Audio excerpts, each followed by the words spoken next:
Hello, Chris Packham here.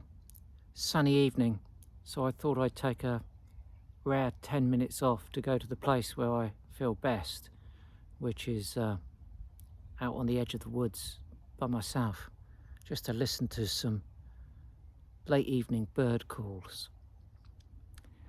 When I was a child, when I was a teenager, autism didn't exist.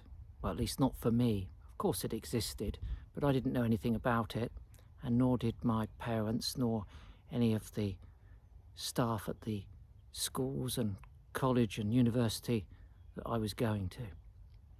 And so at times, my life was quite difficult.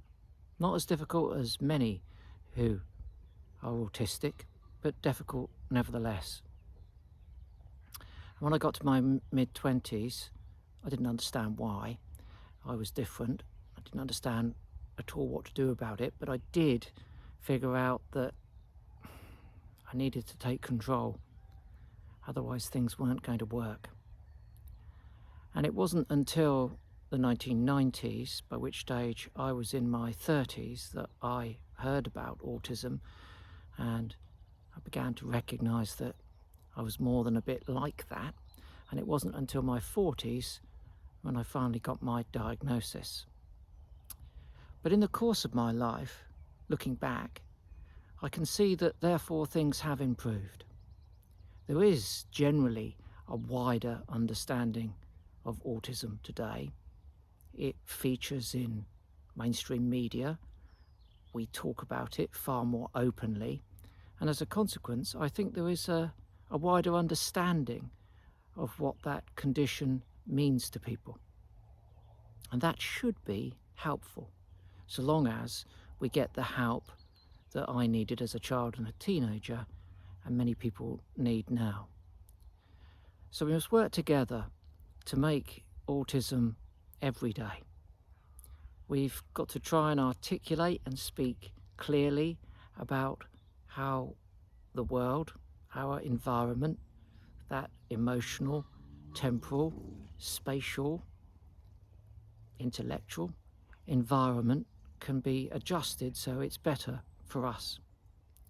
And then we can move through life more easily, more productively, and that life should be more fulfilled and also able to fulfill the lives of others. We, as an autistic community, have an enormous amount to offer. Sometimes we have skills and abilities that other people don't have. And when we're allowed to exercise those, we can do great things for positive good. So if you're a young person, I would say this: there is a future, and for me the future became easier as soon as I could take more control of that environment and I could manage it and myself. And I got to a point where it wasn't quite so much as a struggle. I'm not saying that it's all plain sailing. Now, I'm 60 years old, there are still difficulties. On occasion I make massive mistakes, but not as many as I made when I was younger. So people are learning and understanding, and therefore there are lifestyle opportunities and there are work opportunities which there weren't there in the past. We can go to special screenings at cinemas. We can go to swimming baths, which are quieter than they normally might be. And when it comes to education, many places are catering in a far better way for autistic students and pupils. They're making those spaces more friendly, more accessible. So those are all positive things. I don't think we're there yet, though. I still think there are significant barriers. We need seriously more investment from healthcare professionals. We need more healthcare professionals, and we need to pay them properly, and we need to respect them for the work that they do.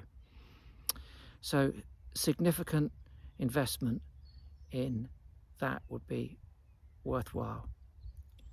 But I've never been of the mind that we should just wait for things to happen. I think we've got to make them happen ourselves.